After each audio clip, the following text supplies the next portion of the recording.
Okay, 3, 2, 1.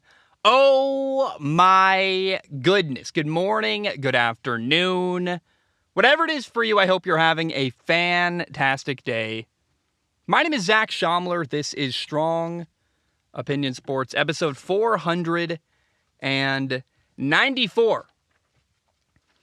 We have to start with this today. This is, I can't record a podcast and not talk about this topic. So, Cleveland Browns quarterback Deshaun Watson has been suspended, or it would appear he's been suspended for 6 games. Former federal judge Sue L. Robinson reviewed everything and made that decision.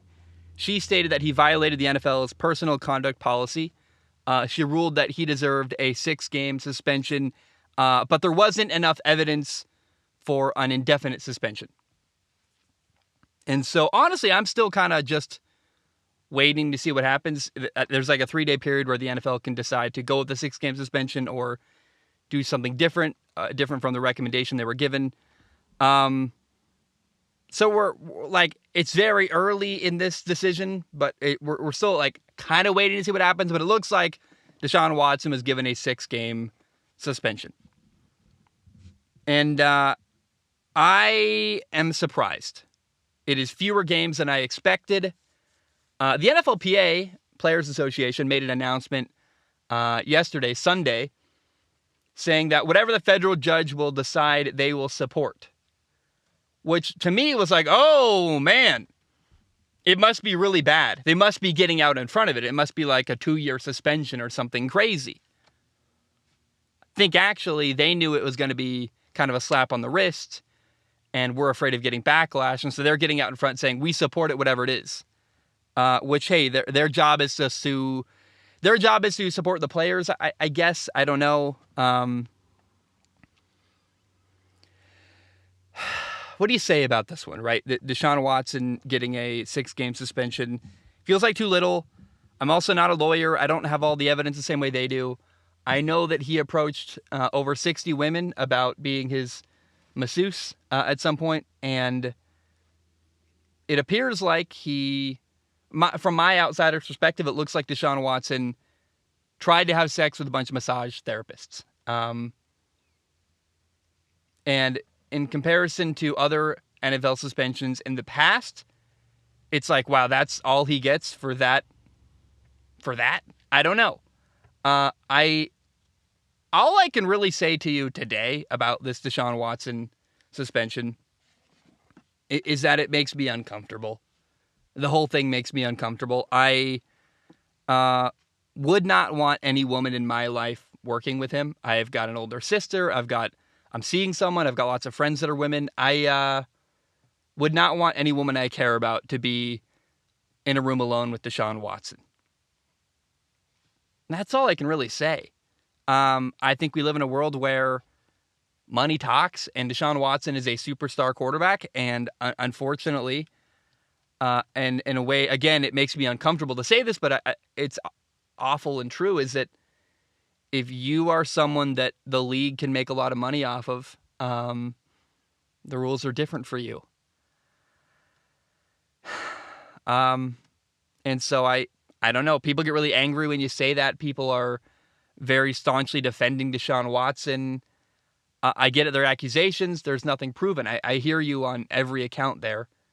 But that's a lot of accusations. If you want to read about Deshaun Watson, it's deeply uncomfortable to me that he's playing this year in the NFL, that he's the highest paid person in the NFL, that a lot of stuff about Deshaun Watson makes me uncomfortable. Although I can acknowledge he's an incredibly talented quarterback.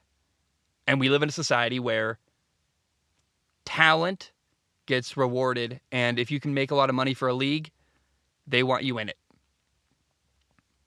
As someone who covers the NFL, as someone who is a fan of football, like I said, it makes me uncomfortable that this is the world we live in. There's not much more to be said there. Hey man, be very careful how you treat people. And like, if Deshaun Watson is truly actually innocent, which I think, like I said, I think what happened was he tried to have sex with a lot of people in a workplace environment, which is deeply inappropriate. and coerce them using his power as an NFL player. Let's say all of that out loud. Let's get it out there. That's what I think happened. My theory, my belief. And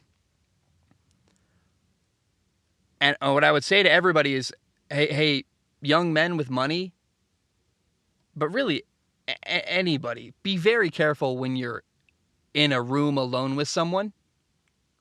And especially if the door's locked, that's terrifying to me. And if they're just accusations, I don't know why he was ever alone in a room with them. He should have always had someone with him. If they're not accusations and that really happened, that's horrifying. And I don't know, man. This is not why I cover football. I cover football to talk about football. I can't wait. We're about to hit the NFL season. Games are going to happen. It's going to be really fun. This is the dark side of covering professional sports that I don't like at all. And like I said, the entire situation makes me uncomfortable. The fact that he's playing this year makes me uncomfortable. The fact that he only got a 6-game suspension makes me uncomfortable. And there's not much more to be said there than that. All right, how about a story that we had to... like I said, I have to talk about that. I can't ignore that story. It's one of the biggest stories in the football world right now. But I don't have much more to say beyond that. So, we did it. We talked about it. Let's move on. Here's something that excited me. In the last few days, 2 young, talented NFL receivers got paid. In Seattle, on Thursday, DK Metcalf got a 3-year contract extension worth $72 million with a $58.2 million guaranteed contract. Sorry, what am I saying? $58.2 million fully guaranteed there, and a $30 million signing bonus. That was on Thursday. DK Metcalf got paid. Then on Sunday, 49ers receiver Deebo Samuel got a 3-year, $73.5 million deal with $58.1 million guaranteed. I love to see them get paid. This makes me very happy. Deebo Samuel is 26 years old. He was a second-round pick in 2019. DK Metcalf in Seattle is even younger. He's 24 years old. He was also a second-round pick in 2019. It is not a coincidence that these guys got paid within a few days of each other. They kind of fell like dominoes, just say one after another. Both of them were doing something I like called holding in, meaning that they were going to training camp, but not actively participating in the physical side. They were at meetings, they were in the building, but they were not practicing and putting their bodies at risk without a new contract. And I think that's the way to do it. That's the way to, don't hold out, don't skip training camp. Be there, be engaged, be around everybody, and make a clear boundary. I'm not going to put my body at risk until you pay me, but I'm here. I want to be here. I want to be part of this football team. Let's get a deal made and get it figured out. And I'm so glad both of them got paid because they were getting paid way, way below their worth. And that's kind of frustrating when you see a guy on a rookie contract who is a star in the NFL, getting leaned on heavily, used a ton, not getting paid their worth. I understand where they were coming from. I supported them from day one wanting a new contract. Last year, Deebo Samuel in San Francisco was used as both a receiver and a running back. He ran the ball 59 times for 365 yards and 8 touchdown runs. He also had 77 catches for 1,405 yards and 6 touchdown catches. So he was highly productive, was used in a lot of different ways, and I like seeing that guy get paid. In my opinion, DK Metcalf was massively outperforming his rookie deal. In 2020, DK Metcalf had 83 catches for 1,303 yards and 10 touchdowns. That was 2 years ago. Last year in 2021, his quarterback Russ Wilson got hurt, missed a couple games, and DK still had 75 catches for 967 yards and 12 touchdowns. These are 2 young athletes that were highly productive, well beyond the value they were getting paid. Their value was way higher than the amount of money they were getting paid. And again, both guys are well-deserving. You love to see it. Now, one little wrinkle here. DK Metcalf gave a quote about Seattle. He said, here's a quote from DK Metcalf. He said, "I was going to be here. As much as I bluffed to John Snyder, the Seattle general manager, as much as I bluffed to John, I wasn't leaving. Just to let y'all know, I wanted to be here. I wanted to play here, and I'm glad we got something done." It's a good quote for fan service. You tell Seattle, hey, Seattle, I love you. I wanted to be here. I wanted to make a deal happen. And I'm sure that's true. I'm sure he wanted to be in Seattle. It's home. You don't want to move. There's no state income tax in Seattle.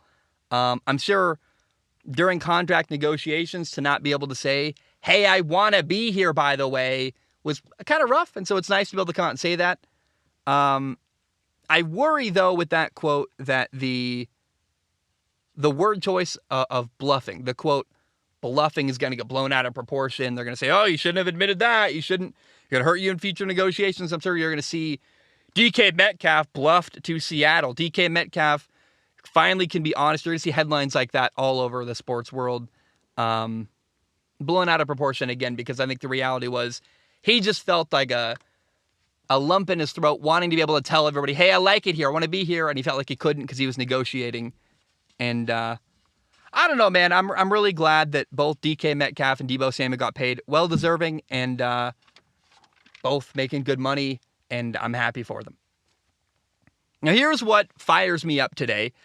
I keep seeing rumors of a potential trade sending veteran quarterback Jimmy Garoppolo from the 49ers to Seattle. By the way, that would be a trade within their division. First of all, this potential trade doesn't make sense to me. I hate that it's out there. I don't believe it's going to happen. It's slightly infuriating to me, actually. People like the idea because Seattle is basically the only place Jimmy Garoppolo could go and also compete for a starting job immediately. Now, Seattle should not trade for Jimmy Garoppolo. He's a known entity. He's a solid quarterback. He's fine. He's not great. He's not horrible. He's solid. You have Jimmy Garoppolo, and you probably go, if Seattle brings in Jimmy G, you go 8-9, maybe 9-8 with him, and that's fair enough. Okay. But that doesn't help Seattle at all, because you need to find out if your young quarterback, Drew Lock, is any good. Drew Lock is 25 years old. He's either going to show you this year that he's really good, and then you continue to build around him and use your draft picks to help him. Or if he's bad, Seattle's going to have a bad year, have a high draft pick. It can use that draft pick to draft a quarterback in the next NFL draft. So the only way moving forward for Seattle right now is to figure out if Drew Lock is good. Wasting time with Jimmy Garoppolo doesn't help you. You got to figure out your next superstar franchise quarterback. I think it's very possible that Drew Lock could do well in Seattle, actually. He kind of got screwed over in Denver. He had a defensive head coach, Vic Fangio, who never really gave him a great chance. In my opinion, I think Vic Fangio, however you say his name. I honestly, still to this day, don't really know how to properly say that guy's name. Vic Fangio, I don't know. He was kind of a curmudgeon. He didn't trust the offensive side of the ball, very similar to Mike Zimmer in Minnesota. And they even fired an offensive coordinator that I liked, Rich Scangarello. They had a guy that I thought was awesome, who I thought was good at putting quarterbacks in a good situation play calling wise. They fired him. They brought in Pat Shurmur. Pat Shurmur with the New York Giants. He had a young quarterback, Daniel Jones. It didn't work.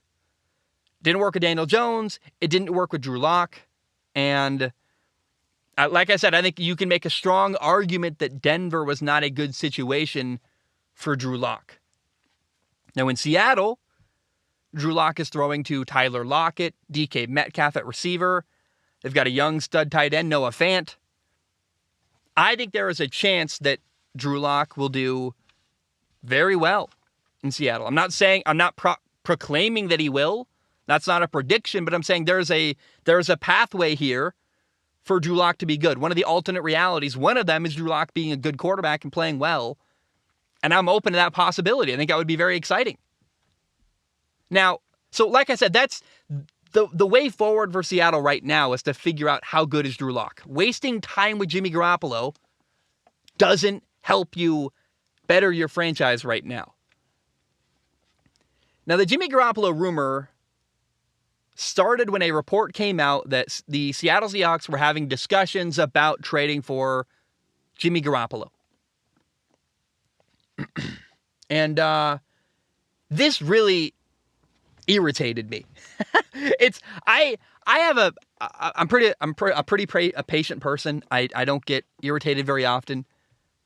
This one got me. This is one of the stories, and I talked about it recently. John Middlecoff was talking about this, and I put it on Instagram, and he posted my story on his Instagram story. Here's the point. It was annoying that people thought Seattle was, going to trade for Jimmy Garoppolo, because having a discussion about Jimmy Garoppolo is not the same as targeting him.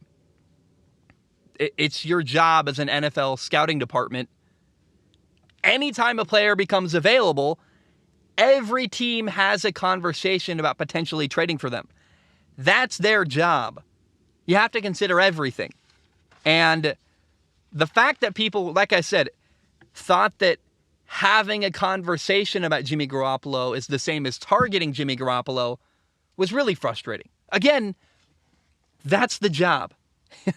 You go to your job, you do your job, they go to their job. Their job is to evaluate players and decide whether or not they should try to make a move for them. Every player that becomes available, every team has a conversation about. And I just really found it irritating that people misconstrued that and went, oh my gosh, can you believe Seattle's going to trade for the 49ers quarterback? What? No, that's not what it means. And so not only does it not make sense for Seattle to trade for Jimmy Garoppolo, it'd be a step not only sideways, but backwards.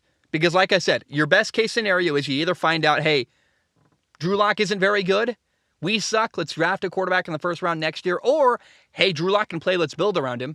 That's the plan, as it should be. You don't benefit by having an average year with an average quarterback, Jimmy Garoppolo. It'd be a step backward and less progress than you're making now. So not only would it be a bad idea, I also don't believe it's actually going to happen. I think this is a report that got blown out of proportion, and this is why I'm irritated. So Jimmy Garoppolo doesn't make sense to be traded to Seattle, and I don't think they're genuinely interested in trading for Jimmy Garoppolo. So I had to get that out. I've been writing about that. It's been bothering me. There you go. All right, here's a sad story. Tampa Bay center, the Buccaneers center, Ryan Jensen, got hurt. He hurt his knee. His left knee got carted off the field the other day. Let me Google this right now, because as of the time of me preparing the podcast, I was still waiting on an injury update. We might have one now. Ryan Jensen injury update. Let's find out. Do we know? Still nothing. It's feared to be season ending, potentially. So that's Tom Brady's center, maybe out for the rest of the year. Very early in training camp. The speculation is at minimum it's going to be a couple months with him. It's a really bad knee injury for one of the better linemen in the entire NFL, Ryan Jensen. And it's potentially a really big blow to a very good Tampa Bay Buccaneers football team. Tampa is loaded. They've got a good defense. They've got Tom Brady at quarterback. They've got Mike Evans at receiver. Chris Godwin is back from an injury at receiver. They just added tight end Kyle Rudolph. I like him. He's got some good years left, I think, especially with Tom Brady. I'm believing that Tom Brady's going to raise the value of a veteran player and make him better. They brought in Julio Jones at receiver. If anybody can make Julio Jones look like he used to, it's having Tom Brady at quarterback. And Julio Jones, let's talk about it. Julio Jones signed a one-year deal with Tampa. He's 33 years old.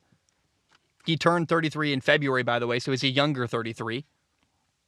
He got traded to Tennessee last year, and it didn't work out well. I don't know why that happened. I don't know why Julio Jones wasn't a home run with Tennessee last year. I had high hopes, but he only played in 10 games and caught 31 passes for 434 yards and only one touchdown. Not a good year from Julio Jones last year, a guy who I love. I admire Julio Jones, and at one point, I used to think he was the best receiver in the NFL. But here's the thing. If you told me a couple years ago that Tom Brady would be throwing passes to Julio Jones, my head would have exploded. I would have been so excited. And like I said, I'll repeat it again. It's weird to me that his time in Tennessee was a letdown. I don't know why that was. Was it the quarterback wasn't very good? Was it the system wasn't very good for him? Was he just hurt? The obvious thing to believe from that is that, well, Julio Jones must not be very good. He must be washed up. He's too old. He can't play. I'm skeptical of Julio Jones going to Tampa. I don't know that he can play. I don't know that he's going to be very good. But I'm also hopeful. My fingers are crossed and I want it to go well. As a huge fan of Julio, a guy who admires him, I want it to go well, and I think it might. And I certainly want to at least acknowledge that Julio Jones is now going to Tampa on a roster that's really good, with a team that has Mike Evans and Chris Godwin, or potentially, it's kind of like in basketball, actually. You know, John Wall went to the LA Clippers where they got Paul George and Kawhi Leonard, and you're like, well, hey, the third best defender is now guarding John Wall. That's a good matchup for John Wall. Well, if you got Mike Evans and Chris Godwin, your third best cover corner then is potentially guarding Julio Jones. That's a good matchup in my opinion. I think still, it's not quite that simple. That's an oversimplification of that. But my point is that maybe having good receivers around him and Tom Brady could remind the world how good Julio Jones once was, and he could give us a little bit of really good stuff. And I certainly hope that is possible, because I would love to see Julio Jones catching touchdown passes from Tom Brady and looking really good. That excites me a lot, and I have my fingers crossed. I'm hoping for that. All right, it is now time for Ask Zach, my favorite part of the show. It is where I read questions from the audience. If you want to write into the podcast, you go to patreon.com/Zach Schaumler, patreon.com/Zach Schaumler. It's $1 a month. You can donate more if you want to. Please do. It literally does help pay for everything and keep me alive. But $1 a month, $12 a year, gives you access to submit questions on Patreon. Now, I do not guarantee to read your question on the show. My only guarantee is I look at every single question with my eyeballs, and I pick the top couple to read on the podcast. By the way, that $1 a month I stretch really, really wide. I give you a lot of value. Not only do you get to write into Strong Opinion Sports, you also get to write into my other podcast, Zach Schaumler Talking, and you get that podcast, Zach Schaumler Talking, early on Patreon. So patreon.com/Zach Schaumler. That's the pitch. Let's jump in. Joshua wrote in on Patreon. If I can find my phone, I had it somewhere. There it is. Oh my gosh. Can you believe it? I'm in the tiniest space ever, and I still lose stuff all the time, which is like, I guess that's a lot about me. Joshua writes in and says, hey, Zach, details came out that part of the Kyler Murray deal is that he is required to spend 4 hours on film study. Is this a bad look, and should fans of the Cardinals and him be worried that they had to put into a contract things he should already be doing? So this is a really, really fun topic in my opinion. When Kyler Murray signed his massive $230 million contract, there was an independent study clause in there that requires him to watch 4 hours of film a week. I should say required him to watch 4 hours of film a week, because it was such a bad look. And it was a bad look for both Arizona and the player, because it made Kyler Murray look lazy. And it made Arizona look stupid for signing for giving a massive contract to a player who is not potentially watching film. If watching film is a concern of yours, you probably shouldn't be giving that guy $230 million. So Kyler got all defensive. Kyler Murray was like, it's disrespectful. People are doubting me, blah, blah, blah. And Arizona actually ended up removing the clause from the contract. Here is a statement that Arizona made in the wake of all that. They said, after seeing the distraction it created, we removed the addendum from the contract.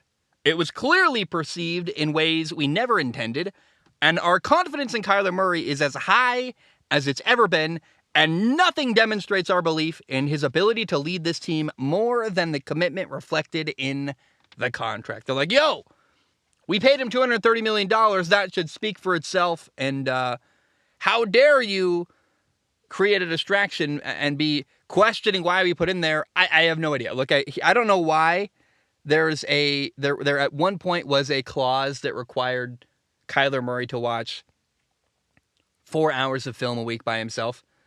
It's hilarious and weird because the reality is that watching 4 hours of film a week is nothing. I watched significantly more than that as a high school quarterback. Like 4 hours that's what Tom Brady watches like in a day after practice. So it's weird it's in there. I don't know if they were micromanaging him. I don't know if they were trying something new with a contract. I don't know what it was. I don't know why it's in there. I have a hard time believing Kyler Murray doesn't watch any film.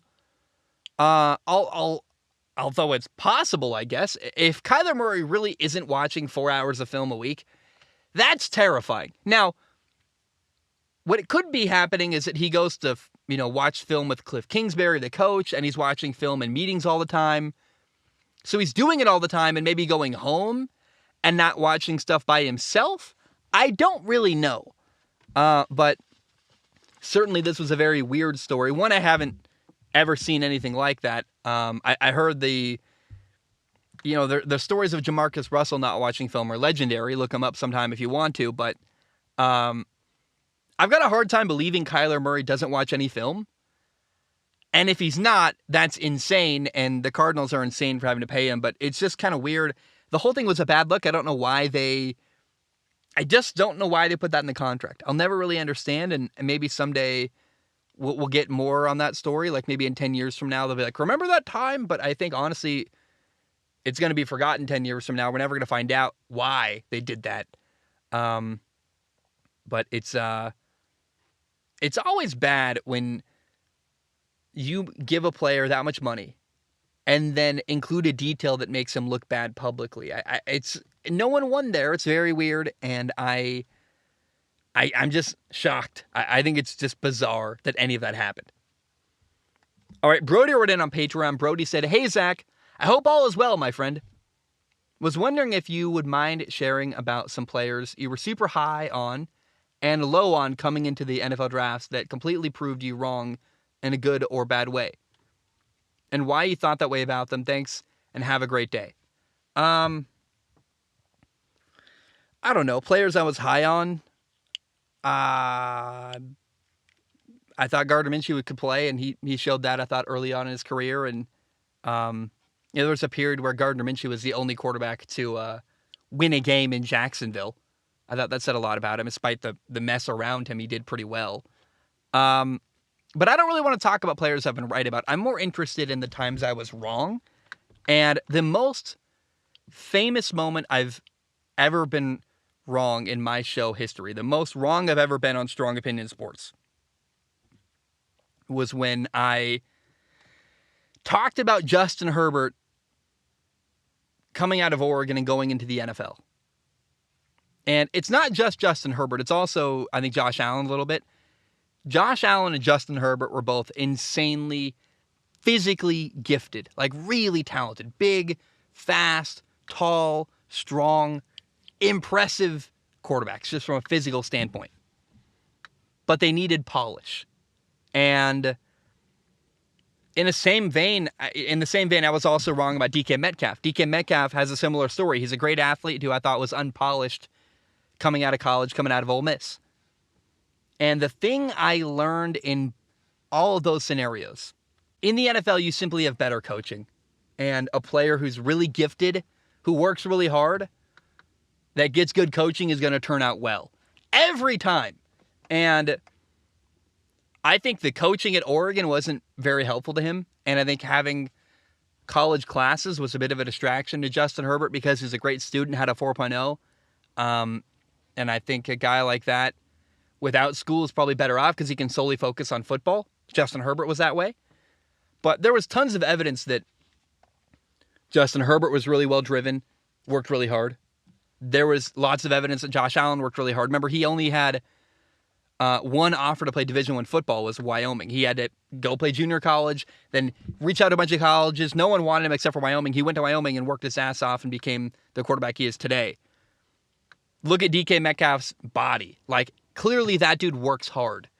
And I don't think I valued that side of them enough that, hey, they might have problems. There might be moments where they're lacking polish, but what they're going to do is get good coaching, work their butts off, and become really good players. And Those are three players, Justin Herbert, DK Metcalf, and Josh Allen, that I underestimated coming into the NFL, and I tried to learn from. I mean, that's why Josh Allen and Justin Herbert really changed my perspective on drafting quarterbacks who are really, really physically gifted. If you're really talented and work really hard, I think you're probably going to work because you're going to get good coaching in the NFL. That is why I believed in the 49ers drafting Trey Lance number 3 overall. He's going to be their starting quarterback this year. I remember thinking, that's a great move because look at the past. Look at how talented Josh Allen was. Look at how talented Justin Herbert was. They had problems on film in college, but with good coaching, they got better, and I feel like the same is going to be seen now with Trey Lance and the 49ers this year. And I don't know. Those are three players that really changed my perspective on evaluating players. And, some stuff you see in college is scary, but look, man, a guy who can make throws that no one else can make and works really hard and is very driven, I'll take that over a guy who's very physically limited and, has clear, definite limitations. I mean, I love, I'm trying to think of a good example. Kyle Allen or Taylor Heinicke. Taylor Heinicke is an even better example. Taylor Heinicke is a quarterback I really respect. He plays in Washington. He's awesome. He works really hard. He's a good dude. He rallies the troops. He's a good leader. But Taylor Heinicke's never going to be a incredible quarterback because he's physically limited. Doesn't matter how hard he works. He's going to have to rely on accuracy and timing and have lots of help from teammates around him. Josh Allen and Justin Herbert can do stuff that no one else can do. And I would say the same about Trey Lance. And that has way more value than I think I used to ever acknowledge. All right. Uriah writes in. Uriah says, do you plan on going to Mariners games soon now that they are really good again? Going to a Seattle Mariners game is on my radar for sure. I'm probably not going to go to a Mariners game because it's a 2-hour drive there and back. So 4 hours driving total. It's an all-day affair. If I had more money and more time, I would probably just go up there, get blasted drunk, rent an Airbnb, stay the night. But the reality is it's now my busy season. It's August. And if I'm going to take the day off, I'm not taking the day off to go to a Mariner game. I'm sorry. There are so many things I'd rather do with my family or with the girl I'm seeing or whatever than go up to Seattle and watch a Mariner game that I'm probably not going to make it up to Seattle to watch a game this year, but it's on my radar. I'm also not a Mariners fan, right? Them being good isn't that attractive to me. I'm actually still a little bit bitter to them about the past. But at some point, probably next year, I'll go to a Mariner game and happily cheer for Seattle, because why not? They're my local team. And even if they're a bad baseball team, I don't really care about the game as much as I care about getting a couple beers, having a hot dog, being with my friends and family. That sounds fun to me. It's a good environment to hang out with people, I guess, is my point. But like I said, if I'm going to take a day off at this point, right now in August, and relax, a Mariner game is like way down the list of activities I would want to do right now. So no, I'm probably not going to go to a Mariner game, but my heart is with them. I'm rooting for them. It's cool to see them doing well. I love Julio Rodriguez, and I think you can tell if you listen to the podcast for years, I had searing hatred for the Mariners, and it's clearly not where I'm at now. They're softening my cold little heart, and I like to see that. All right, Connor writes in and says, hey, Zach, a simple question but a fun one. If you had 3 football wishes, what would they be and why? By the way, you can choose literally anything football related. Could be about your career, could be about someone else's career, rules, college recruiting, the NFL draft. I think you get the point.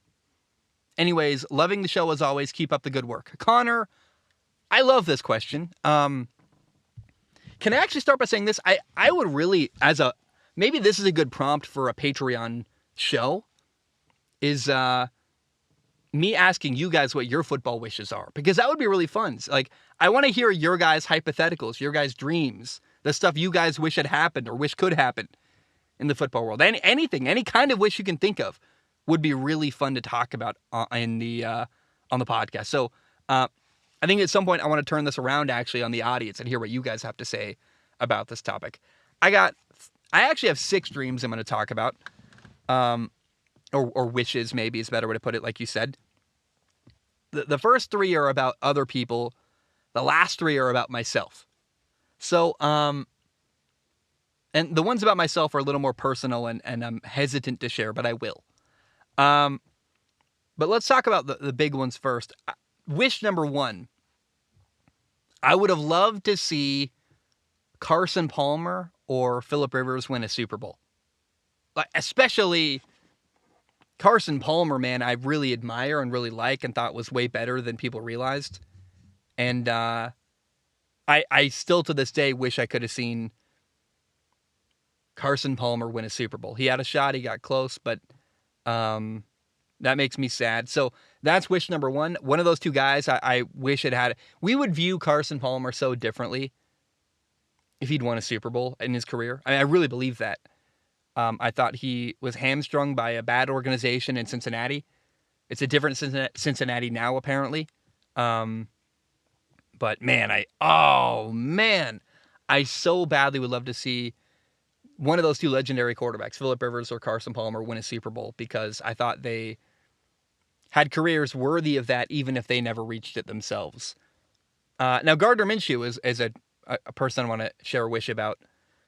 I wish I could have seen Gardner Minshew get a team around him to build around him. Or get a team to build around him, I guess is what I'm trying to say. I really will always believe that if you'd put Gardner Minshew on the Dallas Cowboys last year with CeeDee Lamb and Amari Cooper and Ezekiel Elliott and that good offensive line and a pretty good defense, I really think Gardner Minshew could have won a lot of games last year in a situation like that with a really good team around him. And that's a wish of mine. I would, if still ever possible, I would love to see Gardner Minshew, who right now is the Eagles' backup quarterback, do well. I'm excited to watch him in the preseason. I love the guy. He lives out of an RV. That's incredible. I so admire that. Way to be different. Who cares what people think? Do what you think is right and best. And you never know. Maybe I could see him someday replacing Tom Brady in Tampa. Because Gardner Minshew, with that defense, that offensive line, and Mike Evans, Chris Godwin, a good tight end, another good receiver, like, that's loaded. And Gardner Minshew, I really believe, would do very well with a good team around him. And then my third football wish is that I wish for Sam Darnold to succeed. I love Sam Darnold. He's a guy who gets a lot of hate, who people enjoy making fun of. Sam Darnold works really hard. And I don't think people really understand what the spotlight is like, what kind of pressure there is, what it's like to be scrutinized constantly. I think Sam Darnold is much better than people realize and was given a horrible, horrible situation in New York with the Jets. And then I don't think he was put in a good position to succeed in Carolina either. And maybe I'm making excuses for the guy at this point, but I wish, if I have a football wish, I wish to see Sam Darnold succeed somewhere and do well. I would love to see that. I believe in him. I believe he still could. And I so hope someday we get to see that, because I don't know that we will. But that's another example. Hey, when Tom Brady leaves, could Sam Darnold go to Tampa and be the starting quarterback there? I think that the view of Sam Darnold does not reflect where he really actually is as a player. And that's a bit shameful to me. Now, how about my 3 personal football wishes? Number 1, I was once very close to making the Elite 11, which would have completely changed my life if I'd made the Elite 11. And I don't mean the top 11. I mean like the event, going to the opening and being one of the top 20 quarterbacks or whatever who compete to be in the Elite 11. I was on a field with Ross Bowers, Brett Rippon, some kid he was awful. He went to USC and then Arkansas. And I was better than him on that day. Like, I kicked his ass. Oh my gosh. We were doing drills at the University of Oregon. And I had one of the best days I've ever had in my entire life throwing the football. I was on fire. I'm not being delusional. I'm being serious. Like, I really killed it. I had a better day than Brett Rippon, who's an NFL quarterback who was incredible at Boise State. I don't know that I would have had the career he had if I'd gone to Boise State.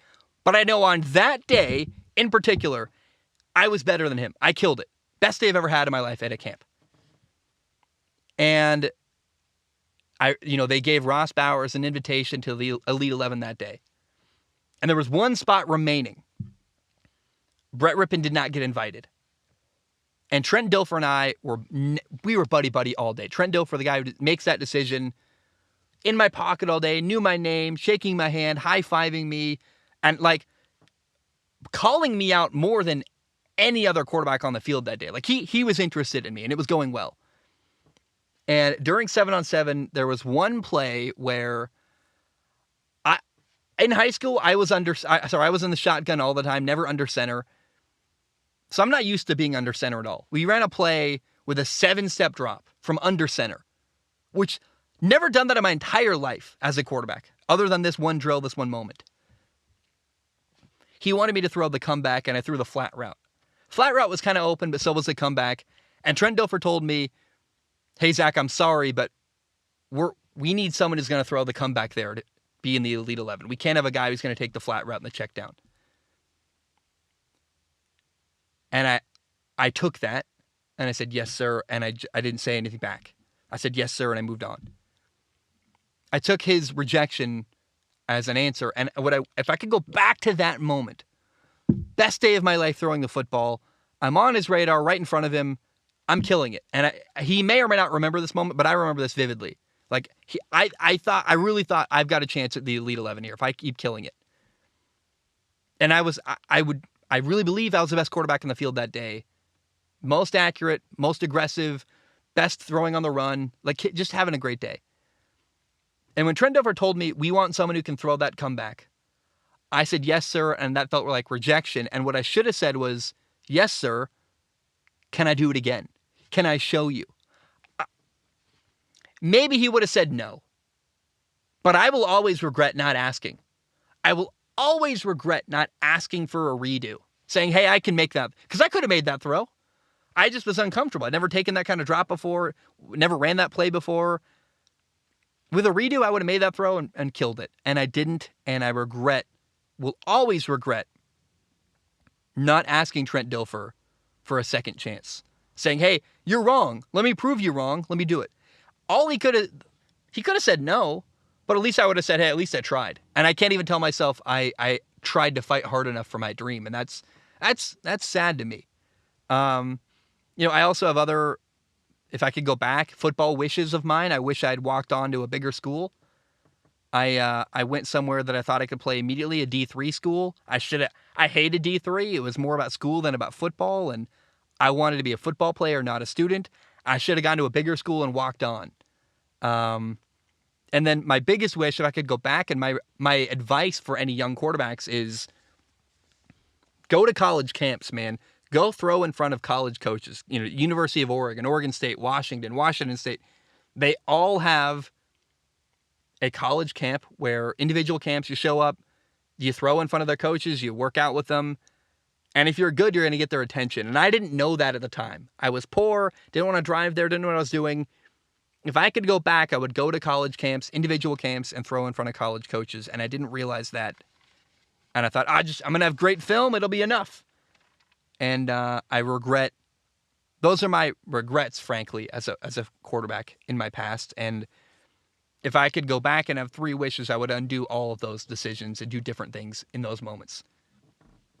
Okay, Balin writes in on Patreon. Balin says, "Hey, Zach, simple question for you this week. As a fan of the game of football, not as someone in the sports content world, but as a fan of football, what are you most excited about this year? Could be how a particular player will perform, storylines, rule changes, will referees finally be decent, etc." He's got a bonus. I'll read it in a minute. Balin, all the quarterbacks, man, are what really, really gets me fired up for football season. Not only, by the way, the college quarterbacks who are going to be really fun to watch and fun to evaluate and see how they do this year. There are so many college quarterbacks. I got to sit down and make a definitive list, actually. That's a good idea. I keep talking about that, but I need to just make like a list of the top whatever and just really do. That'd be a fun video and a great list.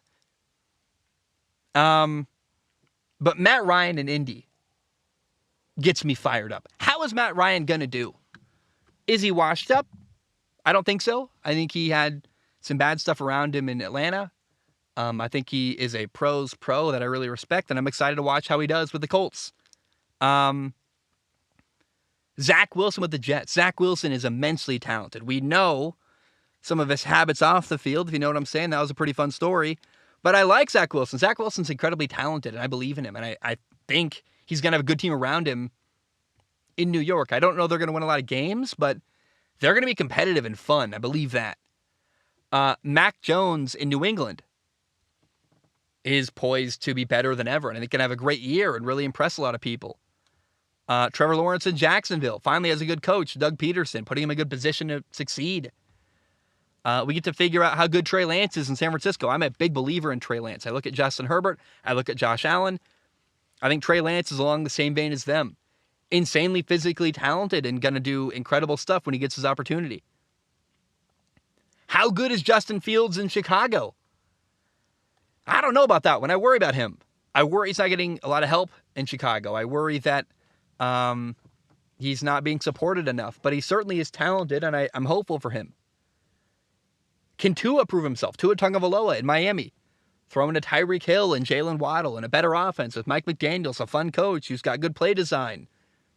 Finally, by the way, Tua has an offensive coach who believes in him. Same with Kirk Cousins in Minnesota. Got Kevin O'Connell, a coach who is going to design a system to work for Kirk and not fight against him, but trust in him and believe in him. Can Kirk Cousins be better with a coach who believes in him? I think so. Throw into Justin Jefferson, Adam Thielen, handing the ball off to Dalvin Cook. I mean, there's potential there in Minnesota with Kirk Cousins. Russell Wilson in Denver. That's going to be fun. I can't wait. I think they've got potential to win a Super Bowl this year, which is like insane. Drew Lock is in Seattle. Can he play? I don't know, but we'll find out. The quarterback situation in Carolina is interesting. Sam Darnold and Baker Mayfield. Who's going to play? Who's better? I don't know, but there's a lot of drama, a lot of fun there. There's so many quarterbacks that have something to prove this year. You got Carson Wentz in Washington, Jalen Hurts in Philadelphia, even Lamar Jackson actually in Baltimore. People, he's trying to prove that he deserves a massive contract. And I don't know, man. I love all the storylines that these quarterbacks provide. And it's just, as I look around the football world, the college football, the NFL, the amount of quarterback storylines this fall is unbelievable. And I so miss football. I hate the offseason. I get really, really tired of like, hey, did you know that this retired quarterback said this? And you're like, ugh. Did you know that this guy got paid this amount of money? Did you know that, this quote happened, and this trade happened, and this guy might get traded, and this amount of... I'm like, I don't care about contracts. I don't care about rumors or quotes. I care about games. And I cannot wait for football to be back so that there's something I'm way more excited to talk about because it's been a rough offseason. It's been one that I've had a harder time engaging with than ever before because it feels so dumb and meaningless. I'm like, man, the other day, Big Ben gave a quote saying like, the young generation is a bunch of divas and blah, blah, blah. And then I saw a bunch of people saying, Big Ben is wrong, here's why, and telling Big Ben what to think and how to say it. It's like, who are you to tell Big Ben what to believe? Who are you to tell a grown man what to believe? Who are you to... Why are we so worried about how other people are behaving? I don't care. You know what I care about? What's going to happen week 1? Who's going to be good? Who's going to be bad? Can Zach Wilson play? Can Tua prove himself? Is Drew Lock any good? What's going to happen in Carolina? Matt Ryan, Zach Wilson, Trevor Lawrence, Justin Fields, Russell Wilson, Carson Wentz. I get so excited. I love the position of quarterback. And this has been the most brutal offseason for me in my entire life, in my personal life, off the field. I called off an engagement. I moved away from Hawaii. Like, it's been good and bad and weird and a roller coaster, and I just miss football. I just really want to watch football again. And we're so close. We're like a month away. And I'm working on predictions right now, and I'm like, I don't even want to do predictions. I just want to get to football season. We're so much close. We're a month away from what I want to talk about. And I just want to get there. Man, I so badly cannot wait for football season. And I think a lot of people will agree with me when I say that. But what gets me excited? The quarterbacks, man. All the storylines. Who's good? Who's bad? Who's not? Why are they good? Why are they not? Why are they bad? Why are they good? I don't know, but we'll find out. And I just can't wait to see it this fall. It's going to be awesome. Oh, Balin writes in, by the way, the second half of the story. He says, bonus, what'd you think of the Toronto Blue Jays absolutely ravaging the Red Sox last week? I'm not a baseball guy. I didn't watch the game, but impressive game still catch my eye. And 28-5 is certainly something. I saw that game. That was wild. Not much more to say about that, I guess. Just, it looked like me playing my friends in MLB The Show, getting annihilated. Daniel writes in and says, number 1, are there any future Hall of Fame wide receivers currently playing in the NFL? P.S. I know this is kind of late, but I think it's cool that you and John Middlecoff interacted that time. I really like both of you, even though y'all have different personalities. I think you both do a good job of being relatable and bringing a human aspect to sports coverage, unlike fake talk show hosts, LOL. Thanks, Daniel. Are there any future Hall of Fame receivers currently playing in the NFL? I don't know. There's no clear, obvious ones. Like at the end of Larry Fitzgerald's career, for example, when Larry Fitzgerald was close to retirement, it was like, yeah, that guy's a future Hall of Famer. Surefire, no problem. There's no one like that right now. Maybe Travis Kelce, the tight end, is probably in that conversation. I think Julio Jones, if he can have another year or two that's really good, is in that conversation as well. Potentially Devontae Adams. Or DeAndre Hopkins, maybe, with a couple more good years. The guy there's probably 2 guys that are young, that are at the beginning of their career, that if they have the careers I think they could definitely become Hall of Fame receivers. Justin Jefferson in Minnesota and Jamar Chase in Cincinnati both have potential to have the kind of career that could be close to a Hall of Fame career. But overall, there's not anyone obvious to me that might be a Hall of Fame receiver. I've named everyone I think is in the conversation or has potential to eventually become in the conversation. And that's really it. Because for the most part, I'm like, no, not really. Like I said, there's no obvious one. No Hines Ward, no Larry Fitzgerald, no Calvin Johnson. And the Hall of Fame is and should be an exclusive group of people. So we shouldn't hand them out like it's candy at Halloween or something. I mean, you got to be really selective. And I almost thought Cooper Kupp, but I don't think Cooper Kupp's a Hall of Fame player. I think he's just a really good player. He's awesome. So, no, not really. Caleb writes in and says, hey, Zach, the NFL preseason is so close, and football is almost back. I wanted to know what experiences you had with the preseason. Have you attended any practices or fan events? Have you ever been to any games? Excited to hear your team previews before it all starts. I've never been to any event related to the NFL preseason. I've only ever been to one NFL game even. I went to the Patriots at Bengals in 2019.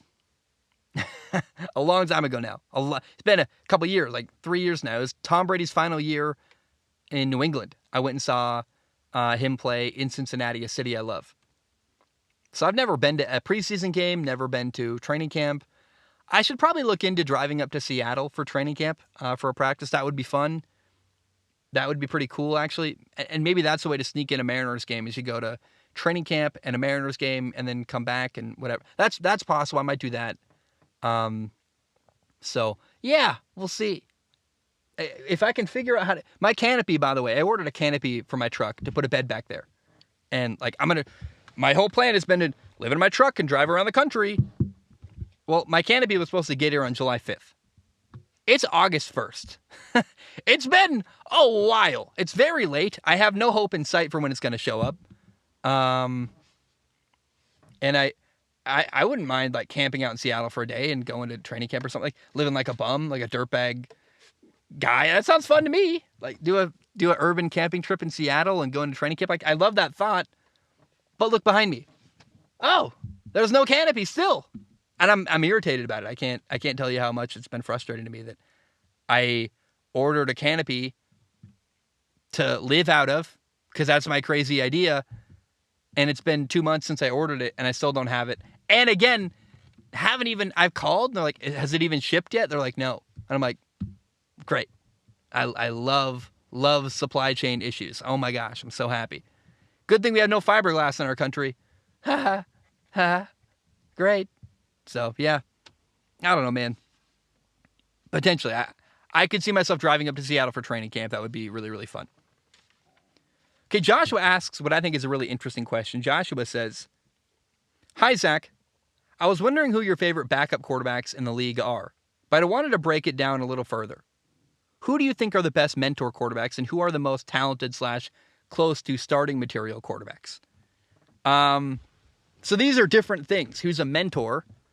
Veteran usually has perspective and can help a young quarterback. And then who's a quarterback who's close to a starting caliber quarterback who can help you win if your starter gets hurt? There are, I think, 4 or 5 guys who I think are both actually. Both have perspective and can help a young quarterback as a backup and can play a bit if they need to. Number 1 in that list, in my opinion, is Tyrod Taylor. Tyrod Taylor right now is the backup in New York. I think Daniel Jones is their starting quarterback, but if it's not DJ, Tyrod Taylor can play really well. And he's certainly not bad for a football team. He's going to help your young quarterback, Daniel Jones, a lot. So Tyrod Taylor is a guy who does both mentor and is starting caliber that I love a lot. He's probably the best backup in the league, quite frankly. I would put Nick Foles on that list, a guy who, veteran presence, mentor, but can help you win if you need to. Clearly, he won a Super Bowl with Philadelphia that way. Jacoby Brissett, another guy, veteran presence, can play a little bit if you need to. I like him a lot. Case Keenum is one of those guys who can do both. Jimmy Garoppolo is probably the ultimate example. Once took the 49ers to a Super Bowl. Kind of right on the cusp of either one of the worst starting quarterbacks in the league or one of the better backups in the league. Is right there, kind of the 33rd, 32nd, 34th best quarterback in the NFL. There's 32 teams, so he's right there, kind of right at the cusp. And those are the guys who can do both really well. There are 2 guys, in my opinion, that are probably not so much a mentor as much as they are a guy who can play and win if called upon. Gardner Minshew is a guy who is a backup that, in my opinion, can play a little bit and can win if needed. Tyler Huntley in Baltimore is another one who, Tyler Huntley has such a good spot right now. He's backing up Lamar Jackson in Baltimore, and he's got a similar skill set to Lamar Jackson. Can throw, can run the running style offense with the quarterback that Baltimore has. Probably the perfect backup for Baltimore, honestly, and did pretty well in a couple games last year. I think about, another one, Taylor Heineke in Washington's pretty good backup, who not really a veteran perspective guy, but I think could win a couple games if you ask him to, and has done so in the past. Now, here are some guys these guys are mentors. I don't really want them playing, but they're helpful to your starting quarterback because of their veteran presence, because of the advice they can give. They're kind of like assistant coaches. They are very, very helpful to your starting quarterback. These guys are Chase Daniel in Los Angeles with the Chargers. Love him. He was behind Drew Brees for a long time. He's a great perspective guy. Brian Hoyer, longtime Tom Brady backup. He's a good veteran perspective guy. Joe Flacco, who was once an NFL starter, once took a team to a Super Bowl. I don't really want him playing anymore. He's not very good, in my opinion, but certainly as a backup can really provide a lot of value and mentorship for a young quarterback, a guy like Zach Wilson in New York, something like that. Andy Dalton is a good backup who I think has a veteran presence. I don't want him playing. He sucks, in my opinion, but he's certainly been there, done that, and has good, valuable perspective that can help your younger starting quarterback. And then Matt Barkley in Buffalo is basically an assistant coach. I love Matt Barkley. Never done much of anything in the NFL. Career backup. But a brilliant, brilliant guy who's good for your starting quarterback and is like an assistant coach. Like I said, Matt Barkley is a good mentor as a backup quarterback that I really admire and really like. Okay. I am so hungry. I don't know if you can hear my stomach growling. I didn't eat breakfast. It's very early in the morning. That was a mistake. I should have had breakfast before I came out here to record. Devin wrote in on Patreon and said, "Hey, Zach, straight up, what are your top 3 favorite routes to throw?" Devin, I like timing routes, frankly. I like stuff that require anticipation. So I love, still to this day, throwing a corner route. It's an out-breaking route vertically. There's something about the corner route. When you throw it before the guy breaks, and then they turn, and the ball appears in their hands because you anticipated where they were going to be. I had a receiver named Nate in high school who I just, a couple times, man, had the most brilliant connection with him where, like, he's slightly before his break, he's breaking down to turn. I'd put it out there on the corner route, lead him out there. Oh, my gosh, it's the best feeling in the world. And it takes a good receiver to be able to be running and the ball's already in the air. They got to find it in the air and go catch it. I mean, what a skill for him, and I love throwing him. I love corner routes are incredible. I love wheel routes. I like vertical routes in general. Like, a fade is awesome. I think a wheel is even more fun. There's something about it, the wheel route, that, like, the way it materializes, maybe it's because it's a little bit longer developing, I don't know. But a wheel route, I love throwing wheel routes down the sideline. I love that kind of throw. Usually, like, it's to a slot receiver with a linebacker chasing him, and you can put it over the top. And, oh, man, I love those kind of throws a lot. And then a 10-yard out was probably my favorite route to throw in the world. I love 10-yard outs because it's timing and accuracy, which I was so good at in high school, man. Like, I really, I worked really hard on the footwork and how to maximize how to get the ball at quickest on a 10-yard out. And we had a concept in high school where it's a choice route, where maybe this was my favorite route to throw actually ever of all time. For example, if the corner was really soft playing cover 3, we just run a 10-yard out. If they were going to give us a 10-yard out, we take it every time. It was a choice route though. So, like, if you start stemming outside like you're going to run an out route and the corner bounces outside, you lean really hard on them and you kind of chicken wing them. You don't extend your arm, but you give a little chicken wing move. You lean back inside and you run a skinny post to out leverage the corner. I love that. And then if they play press coverage, you get an outside release, you press and run a vertical, run a fade route. And we had that route. We played a school called Columbia River that had a really weird system for how they ran their corners. And we ate them alive with that choice route. I mean, oh my gosh, they had this weird technique. And so we probably designed it. It was before my time that it got created, but we probably designed that choice route to beat Columbia River High School.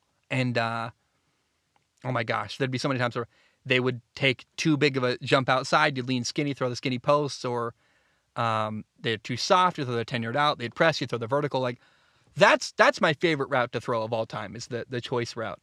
We were reading it pre and post snap, and we worked hard on it. It was so much fun, and I loved it. Oh my gosh, I really, really love it, because you're outsmarting the defense, and it's just a blast. ENK writes in and says, Zach, why doesn't anyone take team-friendly deals? Outside of everyone in Tampa, everyone wants to be the highest paid, and I don't understand it.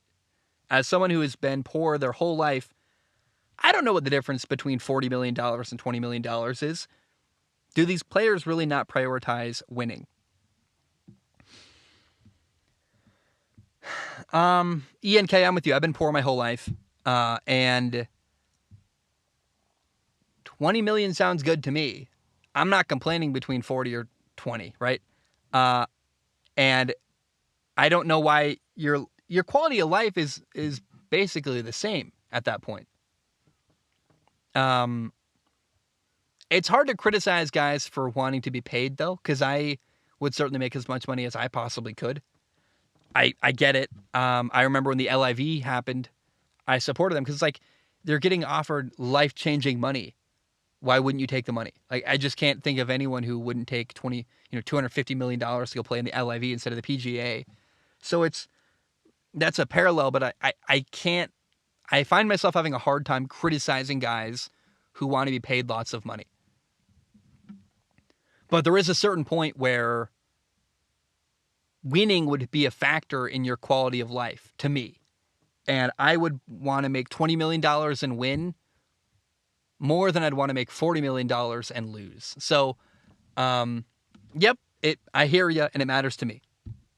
Carter writes in and says, I know that you've always tried to stay away from big sports media so that your opinion is not influenced, but have you watched that franchise guy's team rankings or any of his draft content?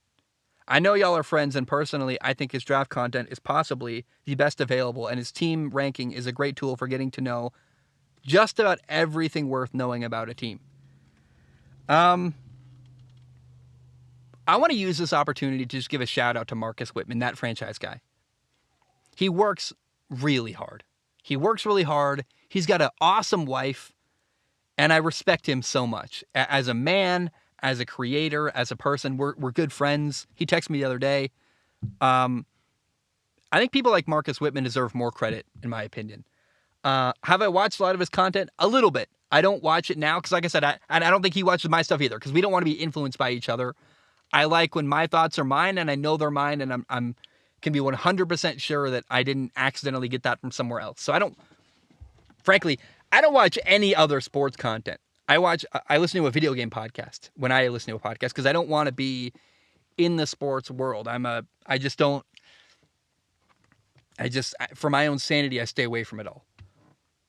But that's a guy, him and Brett Coleman are the two that I respect more than anyone as far as their analysis and the way they analyze football. And then there's another creator, Tom Grossi, man, is so creative. Like, Tom Grossi is such I want to say creative MFer is what I'll say. Like, the ideas he has for videos, I'm like, where did this come from? You just think differently than other people, and it's so hilarious and so funny. So, my three favorite sports creators are Marcus Whitman, Brett Coleman, and Tom Grossi. I don't watch a lot of content. If I do, I'll watch them. I don't watch any really, so I don't watch them either. But I see the titles of their videos, and I see the work they put in. I would also consider all three of them friends of mine. But I think we're friends because I admire them. I reached out. I was like, you guys are awesome, man. And oh my gosh, those are people I just deeply respect and admire in the content creation world. And they deserve credit. Also, shout out to, what's the guy's name? Brandon Perna. Hilarious. And then Urinating Tree is another one. I've talked to Urinating Tree, been very nice to me before. And then one more final shout out. He doesn't need a shout out, but John Boy Media. John Boy, Jimmy O'Brien. Visionary. I love him. Oh my gosh. Actually, if I watch any sports content, it's John Boy because I'm never going to talk about anything baseball related. So there's no crossover there. I can watch it and feel free to enjoy it and not feel like I'm stealing content or accidentally getting influenced by someone else. So, yeah, John Boy Media is probably my favorite sports content creator by a mile. But Carter wrote in about Marcus Whitman. I really would recommend you go listen to or watch the team rankings that Marcus puts together.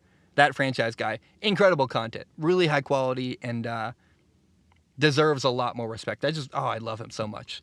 Like, just a wonderful human too, by the way. Like, I have met him a couple times, and it's one thing to like someone on the internet. It's another thing to actually talk to them, and not just on camera, but behind the scenes and on the phone, texting each other. And he's just a lovely human. And I know for me, when I'm watching someone on YouTube, it feels good to know they're a good person. And so if you like Marcus Whitman, you can take comfort in the fact that that's a good dude. That's an awesome guy that I admire as a man and as a husband too. And, man, it's cool to be able to say that he's just a lovely, lovely person. Marcus Whitman. Love the guy so much. Same with Brett, by the way. I follow, I I follow Brett Coleman's wife on Instagram, and she is awesome. Like, oh my gosh, I love their family is beautiful. I love them so much. Oh, I love people, dude. I love rooting for other people. And Brett Coleman, you don't understand how hard Brett Coleman works, you guys. Like, people can't even fathom the amount of time and energy and effort and creativity goes into what he does. Brett Coleman he's a filmmaker, frankly, who also knows football really well. And I just admire them tremendously. All right. By the way, been on the show before. Go if you want to listen to my interviews with them, you can find them. They're old now, but I just love them. I love my friends. I love the people I support, and they're awesome. Okay, we're gonna end the show with Formula One. If you don't like Formula One, sayonara. I love you. I appreciate you. Have a good day. But if you like Formula One, we're gonna talk about it, and you can skip it if you want. On Sunday we had the I can't even talk. I need water. Frankly, I'm a little bit rattled. It's going to be 99 degrees today. It's very early in the morning, so we're here before the heat, but I can already feel it heating up, and that's scary. Let's jump in. On Sunday, we had the Hungarian Grand Prix. I thought it was a fun race, tense, very exciting. And the story of the race to me is Red Bull. Max Verstappen started 10th on the grid and won the race. And Sergio Perez was 11th on the grid. He finished in 5th. Lewis Hamilton started the race in 7th. He finished in 2nd. And, George Russell started in pole position, got on the podium. But the big story, so Red Bull moved up a bunch. Ferrari during the race fell back a lot. Carlos Sainz started in 2nd. Charles Leclerc started in 3rd, and neither Ferrari got on the podium. And going into the race, this felt like a huge opportunity for Ferrari to outscore Red Bull. Like, oh, finally, hey, Ferrari needs some points. They need a win. This is the opportunity for them to do that. And here's what happened. Max Verstappen won the race. He went from 10th to 1st. That's a very impressive performance to me. Lewis Hamilton got 2nd. He started in 7th. He went from 7th to a podium finish. And then George Russell got 3rd. He fell 2 spots from P1 to P3 down the race. Again, here are the race results. Max Verstappen got 1st for Red Bull. Lewis Hamilton got 2nd for Mercedes. George Russell gave Mercedes a double podium with 3rd. Carlos Sainz got 4th. Sergio Perez got 5th. And Charles Leclerc, after starting in a podium spot, finished the race in 6th. And then in the McLaren-Alpine battle, in 7th, we got Lando Norris for McLaren. In 8th was Fernando Alonso with Alpine. In 9th was Esteban Ocon for Alpine. And the other McLaren was 15th, Daniel Ricciardo. No points for Danny Rick. Ferrari got leapfrogged, man, by both Red Bull and Mercedes. And not to beat a dead horse, literally and metaphorically, because Ferrari's, they're like a stallion, the horse. Not to beat a dead horse, but it was another disappointing race for Ferrari. And isn't it sad? Just like, man. They didn't have enough pace. They didn't have a good enough tire strategy. Their tire strategy was lacking, in my opinion. And I walked away from this race in Hungary truly believing that Red Bull and Max Verstappen are going to repeat as world champions. I just don't see it happening any differently right now. It would take a colossal failure now, a collapse of epic proportions for Red Bull to not win the world title and for Max to not win the world title. And I'm even convinced now there's a real chance that Mercedes can catch Ferrari and finish in 2nd in the constructors' standings. Because Ferrari, I've lost all confidence, man. They're falling farther and farther behind. Now, there were a lot of fun moments in this race. There was looming rain all day, fun tire strategy that was interesting. On lap 30, there was a really fun battle between Charles Leclerc and George Russell for 1st. Now, the race took a turn on lap 39. And I probably should have seen this coming all along because, a lot of people started on soft tires, and Charles Leclerc's medium tires didn't go very far into the race. But on lap 39, Charles Leclerc went to pit lane and put on hard tires. And he'd already used, his first 2 tire compounds were medium tires that he had already used. So he had to put on hard tires because you need to use at least 2 different tire compounds during a race. And with 30 laps to go, soft tires were not going to work for Charles Leclerc. And he put on hard tires, but that really limited Charles Leclerc's pace. He did not have enough pace at all, and he slowly fell farther and farther back on the grid. And so Ferrari had another failure, I would call it, this past weekend. And this time it was a mix of pace and tire strategy. And rain created some drama on the final lap. Max Verstappen had a big lead in first by about 8 or 9 seconds on the final lap. And rain made it tense because there was zero margin for error there. You can't afford to spin out. He had spun out once before earlier in the race and got very lucky. It didn't affect him really. But on that last lap with it raining, and there was a tense moment where I'm like, is he going to win? He still's got to finish this lap. And I remember being like, if he spins out, it's going to cost him victory, and he can't afford that. So there was some tension there. But for the most part, the focus of this race to me is that 10th to 1st for Max is incredible. Lewis Hamilton got on a podium again. Mercedes got a double podium for the second week in a row. And Ferrari is just disappointing. Ferrari, I just got no confidence in. Now, here are the F1 standings after Hungary. In the driver's standings, Max Verstappen leads with 258 points. Second is Charles Leclerc with 178 points. Sergio Perez is in third with 173 points. In fourth is George Russell with 158 points. Right behind him is Carlos Sainz with 156 points. And then sixth is Lewis Hamilton with 146 points. Look at how much ground Mercedes has gained on Ferrari. It's unbelievable. Here are the team and constructors standings. In first right now, you got Red Bull. 431 points, almost 100 points ahead of the next closest competitor, Ferrari. Ferrari's in second right now with 334 points. And then right behind him, about a race victory and a half away, is Mercedes in third with 304 points. They are challenging Ferrari and have a shot to overtake them.